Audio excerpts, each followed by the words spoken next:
Madame, Monsieur, bonsoir, bienvenue dans ce journal. Voici ce que domine l'actualité. Abidjan, capitale africaine de la culture, pendant une semaine, ouverture ce samedi de la 11e édition du Massa. Une quarantaine de pays invités. Le vice-président de la République appelle à continuer à nourrir la créativité universelle. Daniel Kablan-Duncan invite aussi à saisir les opportunités d'affaires entre diffuseurs et groupes d'artistes. À Niamey, le FAFSI passe de 350 millions à 650 millions de francs CFA. C'est ce qu'a annoncé la première dame ce samedi à l'occasion de la célébration de la Journée internationale de la femme. Les femmes de cette commune ont également bénéficié de divers dons d'une valeur de 160 millions de francs CFA. Dominique Ouattara leur demande d'œuvrer pour la préservation de la paix. Et tout est mis en œuvre pour éviter l'entrée du coronavirus en Côte d'Ivoire. C'est l'assurance donnée par le ministre de la Santé. Akaolé visite le dispositif de surveillance et de contrôle des passagers aux frontières. Il était au poste frontalier de Noé. Top départ de la 11e édition du Massa, marché des arts du spectacle d'Abidjan. Ouverture ce samedi 7 mars au Palais de la Culture de Treichville. Le vice-président Daniel Kablan-Duncan salue la diversité culturelle à ce rendez-vous. Au moins 40 pays présents à cette édition 2020. Le Canada est l'invité d'honneur. Issa Tchonayo. Hymnes nationaux de la Côte d'Ivoire et du Canada, pays invités d'honneur exécutés. Prestation de l'ensemble philharmonique de l'INSAC, Institut national supérieur des arts et de l'action culturelle, et chant de la chorale Sainte-Thérèse d'Abobo. Tout y était pour démarrer le Massa 11.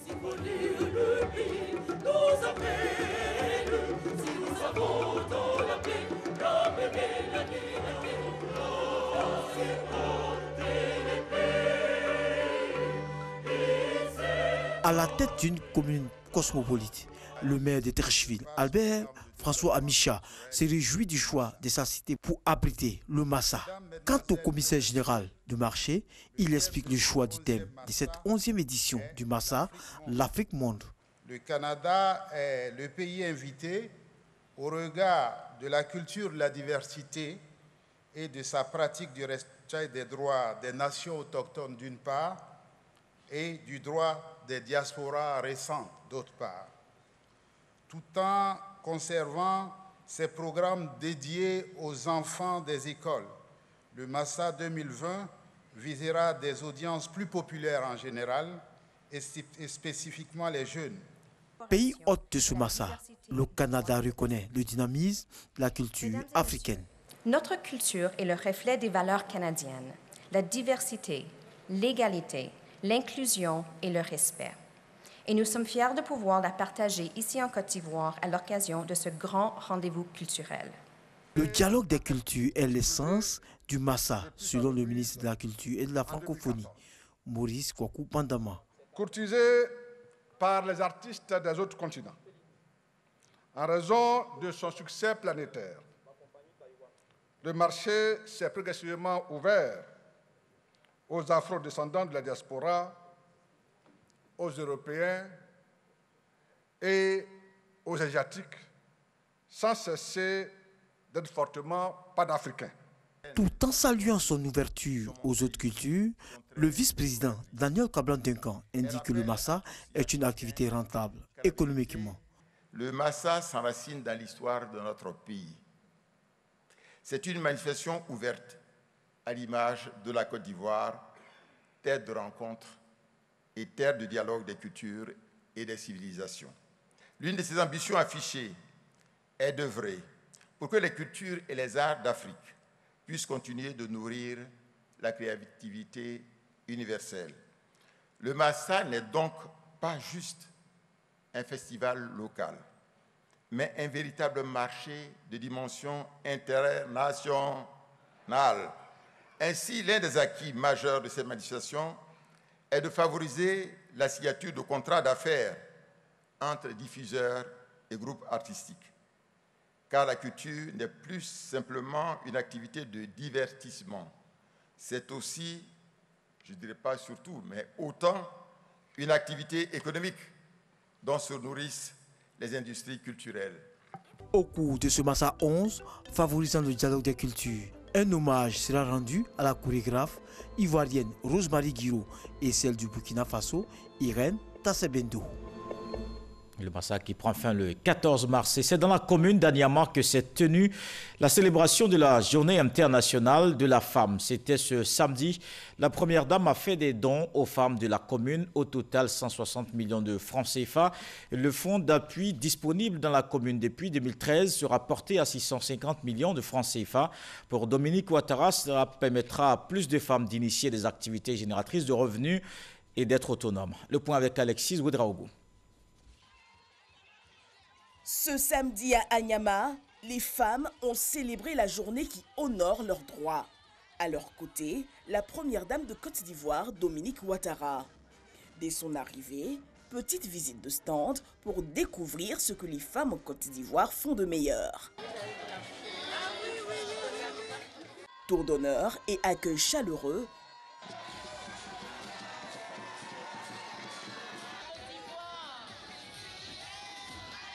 Place à la libation. S'ouvre le moment phare du défilé. En tête, l'épouse du chef du gouvernement Amadou Gon Coulibaly, suivi des membres du gouvernement, élus, cadres, diplomates, corps habillés, femmes des champs ou encore de petits métiers. Troisième tableau, celui des témoignages des bénéficiaires du fonds FAFSI. Je suis une mère de 9 enfants et mon mari est décédé d'un accident de circulation. Je suis allée à la COPEC. On m'a donné un prêt de 100 000 francs. Je faisais plein 50 000 francs par jour. Il y a des femmes qui peuvent témoigner. Je suis maman pain sucré. Aujourd'hui, j'ai un magasin de gaz et j'ai toujours l'argent.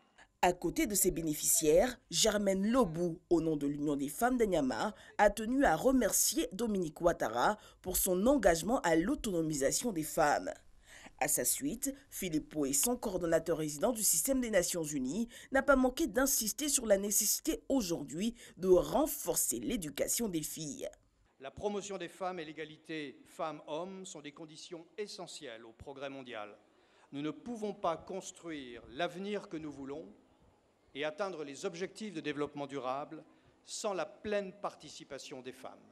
Invitée au pupitre, la ministre Lira Mata a présenté le tableau de la situation des femmes dans le pays et les dispositions du gouvernement. Le gouvernement a engagé plusieurs actions en vue de promouvoir les droits de la femme. Nous pouvons citer entre autres la Constitution du 8 novembre qui assure la protection des femmes contre toutes les formes de violence, renforce leurs droits politiques et promeut la parité dans l'accès aux responsabilités dans les administrations publiques et privées. La première dame a fait de nombreux dons aux femmes de chaque secteur, agricultrices, commerçantes, couturières, coiffeuses, mais aussi pour les cantines scolaires, écoles maternelles, IFEF, centres de santé et centres pour handicapés. Coût global, 150 millions de francs CFA auxquels s'ajoutent des dons en espèces de 10 500 000 francs CFA. Quand elle prend place au pupitre, Dominique Ouattara salue le thème choisi pour cette édition. La première dame relève les importants programmes d'autonomisation mis en œuvre par le gouvernement pour soutenir les femmes. Je me réjouis que dans notre pays, le gouvernement mette un accent particulier sur la promotion des droits des femmes à travers plusieurs mesures visant à valoriser et à renforcer le statut des femmes. Cependant, force est de constater que toutes ces lois ne sont pas encore totalement appliquées et demandent de la part des femmes de continuer à se mobiliser pour leur application totale. Le FAFSI, outil accompagnant cette vision d'autonomisation des femmes, devrait passer à 300 millions de francs CFA en plus pour la commune d'Anyama. J'ai initié le fonds d'appui aux femmes de Côte d'Ivoire que vous connaissez toutes. Et c'est le lieu de remercier mon chéri, le président Alassane Ouattara, le premier avocat des femmes, pour la confiance et le soutien qu'il nous accorde. Je vous demande de l'applaudir très fort.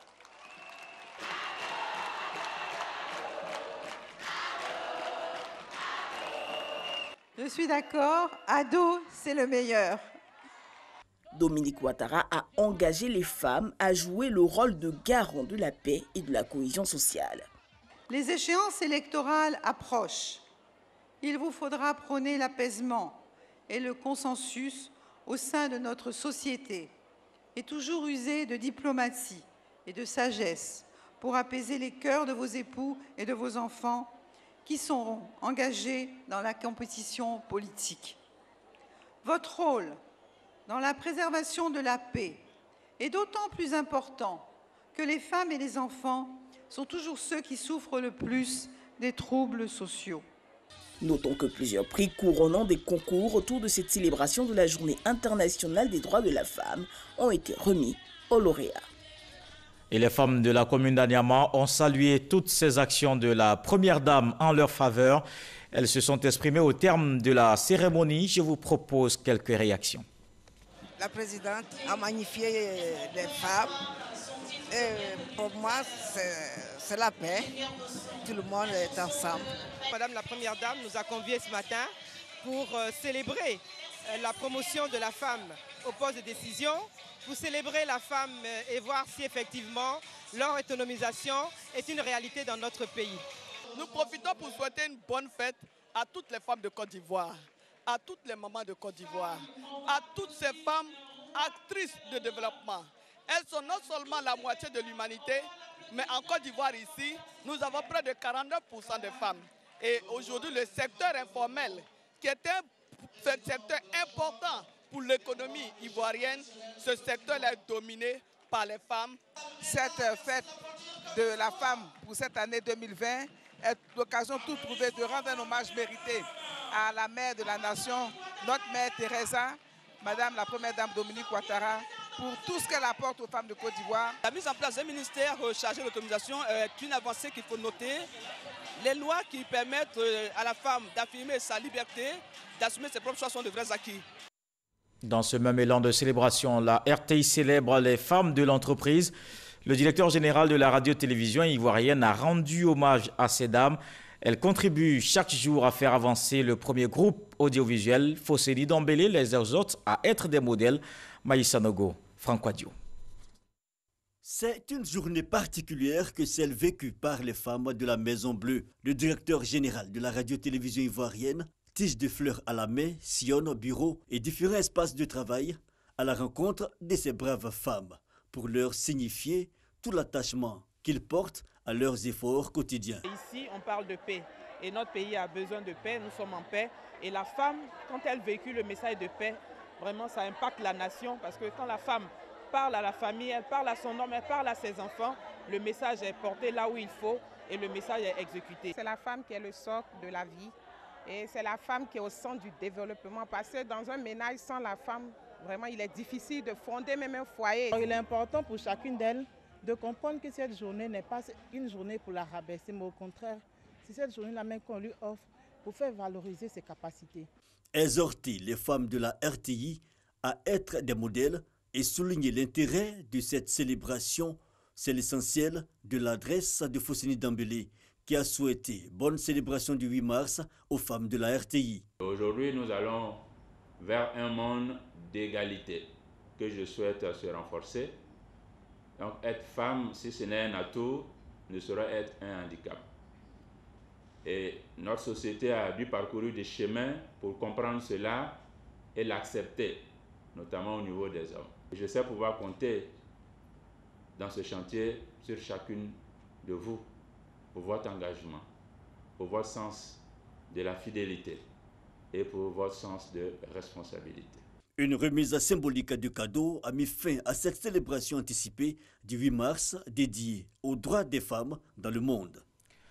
Autre chose à présent, la Côte d'Ivoire a mis en place un dispositif de surveillance et de réponse à la menace du coronavirus.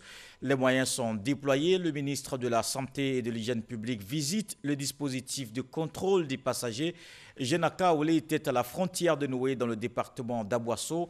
Il rassure, tout est mis en œuvre pour éviter l'entrée du Covid-19 en Côte d'Ivoire. Salima Toudia. Le ministre de la Santé et de l'Hygiène publique multiplie les contrôles du dispositif de surveillance épidémiologique aux différentes frontières du pays. Au poste de Noé, à la frontière ivoiro-ghanéenne, ce vendredi, le ministre Aka Awele est venu constater les dispositions prises au niveau des voies terrestres pour empêcher l'entrée du Covid-19. Le coronavirus est déjà signalé maintenant à côté de nous. Nous devons renforcer notre dispositif de surveillance épidémiologique. Nous sommes donc heureux de savoir que le dispositif fonctionne bien, vous l'avez vu. L'équipe est en place et a une parfaite maîtrise des mesures qui ont été annoncées. Et il en est ainsi, d'après ce qu'on nous a dit, du côté du Ghana. Donc voyez-vous, pour dire que tout le monde est en alerte dans cette affaire. Les établissements sanitaires et les salles d'isolement mises en place en cas de suspicion du Covid-19 ont été visités par le ministre qui veut s'assurer que les moyens sont disponibles pour la prise en charge des malades. Lors du contrôle, lors du dépistage, il s'est avéré qu'un des voyageurs venant du Ghana faisait une température un peu élevée. C'est l'un des signes qui peut faire penser au coronavirus. Donc, ce voyageur a été isolé dans cette salle et il vient d'être libéré après que l'équipe d'intervention rapide s'est rendu compte qu'il ne s'agit pas de coronavirus. Tout cela pour dire que la mobilisation est totale au niveau des acteurs de la santé. Une dizaine de portes d'entrée ont été identifiées et une tournée est prévue pour vérifier les dispositifs de contrôle des passagers, notamment à l'ouest et au nord. Le ministre a sensibilisé les populations au strict respect des mesures de prévention. On s'intéresse à l'activité parlementaire. L'Assemblée nationale adopte le calendrier des travaux de la deuxième session extraordinaire pour l'année 2020. Il s'étend du 7 au 17 mars. Les députés vont examiner la résolution fixant les règles d'organisation et de fonctionnement du Congrès et le projet de loi portant révision constitutionnelle. Des détails avec Moussa Konati. Ouvert ce samedi 7 mars, les travaux de la deuxième session extraordinaire de l'Assemblée nationale vont prendre fin le mardi 17 mars prochain. Le calendrier vient d'être adopté par les députés. Il prend en compte les réunions du Parlement en congrès. Les travaux de cette session extraordinaire commenceront avec la réunion du congrès prévue le lundi 9 mars à Yamoussoukro pour les délibérations sur la prise en considération du projet de loi portant révision constitutionnelle. Ces travaux seront précédés de l'adoption d'une résolution fixant les règles d'organisation et de fonctionnement du Congrès. Le calendrier des travaux de la deuxième session extraordinaire est aussi marqué par l'examen du projet de loi portant révision constitutionnelle. Il est prévu que la Commission des affaires générales et institutionnelles examine le projet de loi le jeudi 12 mars à 11h, ici, à l'hémicycle.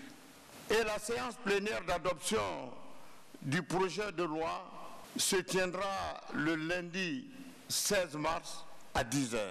L'adoption définitive du projet de loi portant révision constitutionnelle se fera lors de la réunion du Congrès à Yamoussoukro, le 17 mars 2020. Je vous emmène à présent aux États-Unis. Là-bas, il faut le dire tout net, la réconciliation est un acquis. Les Ivoiriens qui y vivent s'intéressent plutôt à la solidarité et au renforcement des liens. Ils se rencontrent régulièrement, des occasions de cohésion sociale et de vivre ensemble.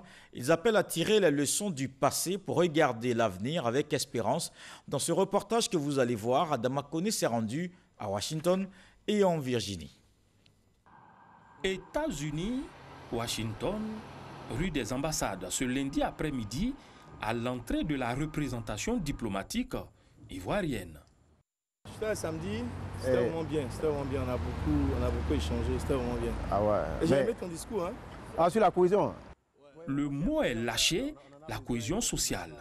À 9517 km de leur patrie, les Ivoiriens vivant aux États-Unis expérimentent au quotidien le vivre ensemble. Le concept de cohésion sociale, c'est assez important parce que nous sommes quand même loin de nos bases. Et donc, lorsque nous arrivons ici, nous devons former une famille dynamique. Et donc, c'est ce que nous essayons de faire pour dire aux Ivoiriens qu'on doit rester solidaires, on doit pouvoir s'entraider. Et ça, c'est assez important. Surtout, pas seulement aux États-Unis, mais partout où nous sommes en tant qu'Ivoiriens, c'est assez important. Lorsqu'il nous reçoit dans son bar-restaurant, Dogui Kamara, surnommé Didier Tassement, entre deux bouchées de riz à la sauce aubergine, nous livre sa recette pour consolider l'union de ses compatriotes. Le Zouglou, ça c'est une philosophie. Et tu vois, non? Et celui, que tu sois FPI, PDCI, RDR, quand les gens écoutent ça, ils oublient leurs soucis, ils oublient leurs appartenance politique. Et puis, bon, ils viennent ensemble et ils communient. Voilà. Et c'est pour ça que j'ai créé un moment où j'invite tout le monde sur la piste pour faire la danse de la communion. Il nous a fallu comprendre l'organisation de la diaspora en tant que telle. Et ça a été notre première initiative. Et l'ayant comprise, saisi un peu dans ses valeurs, dans ses attentes, en ce moment, nous sommes en train de déployer notre programme de cohésion sociale qui comprend le renforcement de leurs capacités économiques, leur contribution à notre économie nationale. La nuit tombe sur Washington. Le lendemain matin, cap sur l'État de Virginie, à une 60aine de kilomètres. À l'arrivée dans la ville de Woodbridge, une surprise. Une rue baptisée Dr Lakuta. Difficile d'avoir une explication à ce nom. Toutefois, la symphonie sociale ivoirienne est une réalité ici aussi. Le couple Nyoliba nous ouvre ses portes. Bonjour, bonne arrivée. Nous avons le devoir de nous mettre ensemble. Les discours politiques, ça se passe, ça affecte, mais à la fin de la journée, il faudrait que nous arrivions à être ensemble. Parce que ce qu'on dit là-bas, c'est bien, mais quand ça se passe ici, c'est nous-mêmes qui sommes les premiers en ligne. C'est nous qui devons régler le problème.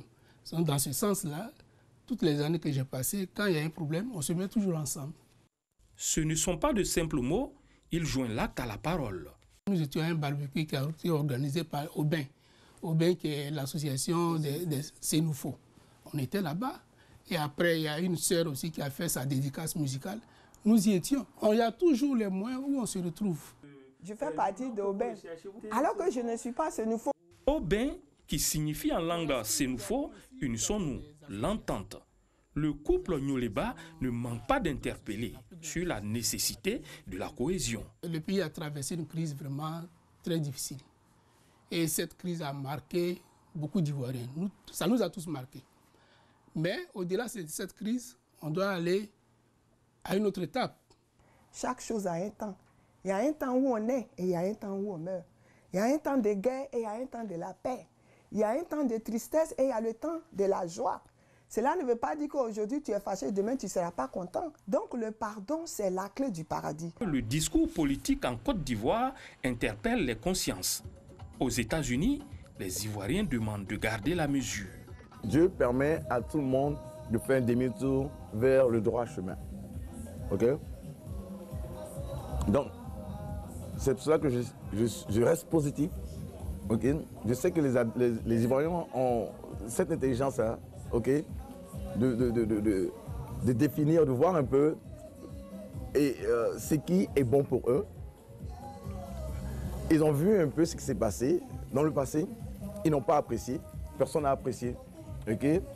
Et j'espère que la majorité des Ivoiriens vivant en Côte d'Ivoire, okay, n'aimeraient pas, ne souhaitent pas repartir encore dans ce calvaire. Stéphane Gbogbe, pour sa part, demande à faire la part des choses tout en prévenant. Tout le monde ne peut pas être politicien. Tout le monde peut pas être auditeur. Tout le monde peut être journaliste. Chacun fait son travail. Ouais, donc, laissez la politique aux politiciens. Et bon, on va travailler. C'est notre pays à tous. Hein. Comme le président Obama disait en anglais que we rise together and we fall together. Ça veut dire quoi? Quand le pays, quand ça va bien, c'est tout le monde. Quand ça va mal, c'est tout le monde qui descend en même temps. Au pays de l'oncle Sam, les Ivoiriens ont déjà pris le pli de l'entente. L'indicateur de vérification, c'est l'ambassadeur qui le donne. La diaspora, de façon générale, n'a pas de problématique de coexistence pacifique entre elles. C'est vrai que on peut avoir le sentiment que des questions des clichés politiques peuvent avoir des répercussions sur leur coexistence et sur leur dialogue entre eux, mais je n'ai pas constaté ça en réalité. Je n'ai pas constaté. C'est pour ça qu'en l'RCN, il parle moins de réconciliation, parce que pour parler de réconciliation, on parle de résolution d'un conflit, mais on parle de cohésion sociale, ça veut dire d'inclusion sociale. À leur niveau, c'est eux-mêmes qui ont choisi d'aborder la problématique de leur vie commune sous le problème de la cohésion sociale. Et ils sont beaucoup plus intéressés à la sociabilité entre eux, à la solidarité sociale. C'est sous ces angles-là que moi je les ai perçus. Et c'est comme ça que je les comprends. Et c'est comme ça qu'ils comprennent. C'est pourquoi le pasteur ajoute la touche spirituelle. Le ciel qui est suspendu sur la terre de la Côte d'Ivoire, la terre sur laquelle où nous sommes arrêtés, que Dieu a créé. Dieu lui-même, quand il a créé les êtres humains, il était tellement fâché. Il a dit à Noé, et puis ils ont détruit le monde. Et ils ont reconstruit le monde. C'est parce que Dieu nous a pardonné. Voilà pourquoi on est sur la terre de Côte d'Ivoire. Il faut qu'on s'entende tous pour que notre pays avance. Une prière lancée dans le ciel américain pour dégager les quelques nuages de doute au-dessus de la Côte d'Ivoire. Et vous le savez, il a fait l'annonce devant le Congrès le 5 mars dernier. Le président de la République, Alassane Ouattara, ne brigue pas un autre mandat. L'ambassadeur de la paix de la CEDEAO, Alpha Blondy, se prononce sur cette décision du chef de l'État. Un acte que salue la star du reggae. Pour lui, cela contribue à l'apaisement en Côte d'Ivoire. Walter Amadou Ouattara. Je voudrais vous annoncer solennellement que j'ai décidé de ne pas être candidat à l'élection présidentielle. Le président Alassane Ouattara n'est pas candidat à la prochaine présidentielle. Après les réactions des hommes politiques qui ont dans l'ensemble salué cette décision, Alpha Blondy, la méga star de la musique reggae, se prononce. Le président de la République, son Excellence, M. Alassane Dramane Ouattara,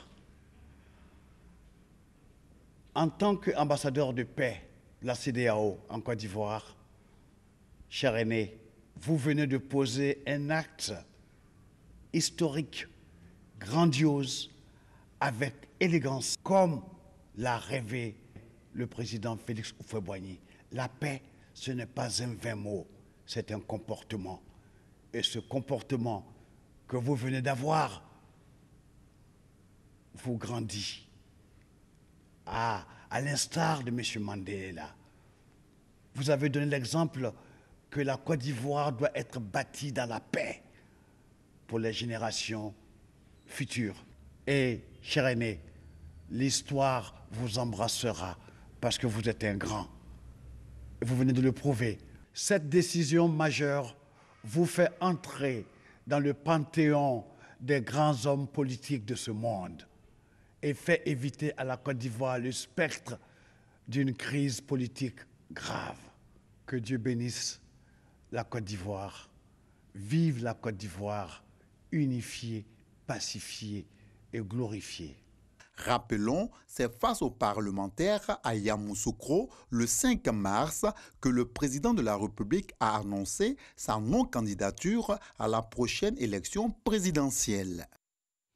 Et on termine ce journal avec une belle note d'humour. Bonjour, l'émission humoristique de la RTI était samedi dernier au stade de Korogo. C'est dans le cadre des tournées de cette production à l'intérieur du pays. Un très beau spectacle que les populations de la région du Poro ont bien apprécié. Le temps fort avec Konepa Gassoro. Aya, faut beaucoup prier. Allah peut t'aider. Et puis il faut beaucoup espérer des blancs. Parce que c'est blancs qui aiment les choses bizarres comme ça là. Stade municipal de Korogo, bondé des mondes. C'est que équipe de production de l'émission Bonjour de la RTI et humoristes dans le cadre de Bonjour Tour 2020 ont déposé leurs valises dans la capitale du Poro. Sur scène, les humoristes font montre de leur talent et tiennent le public en haleine. Bonsoir Korogo!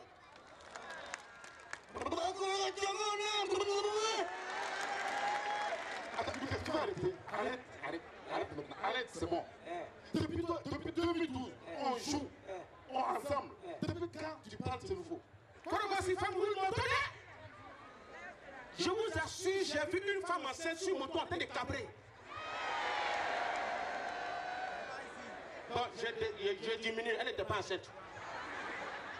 C'est cette Côte d'Ivoire d'unité, cette Côte d'Ivoire de rassemblement, de fraternité que nous célébrons ici avec Bonjour et la population de Korogo.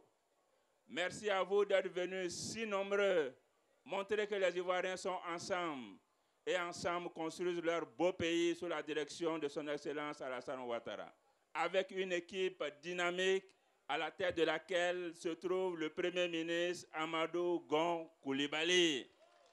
Parrains, autorités, élus, cadres et populations de la région du Poro se réjouissent de la qualité des prestations. Occasion d'inviter filles et fils de la Côte d'Ivoire à prôner autour d'eux les valeurs de tolérance, de paix et d'amour. Le Premier ministre est très fier de vous. Il est content de voir cette population sortir ce soir pour venir regarder Bonjour 2020. Que la paix soit en Côte d'Ivoire. Bonjour Tour à Korogo terminé. Rendez-vous est pris l'année prochaine pour plus d'humour et de rire. Et ce journal est terminé. Merci de l'avoir suivi. Je vous retrouve demain avec beaucoup de plaisir. Bonsoir.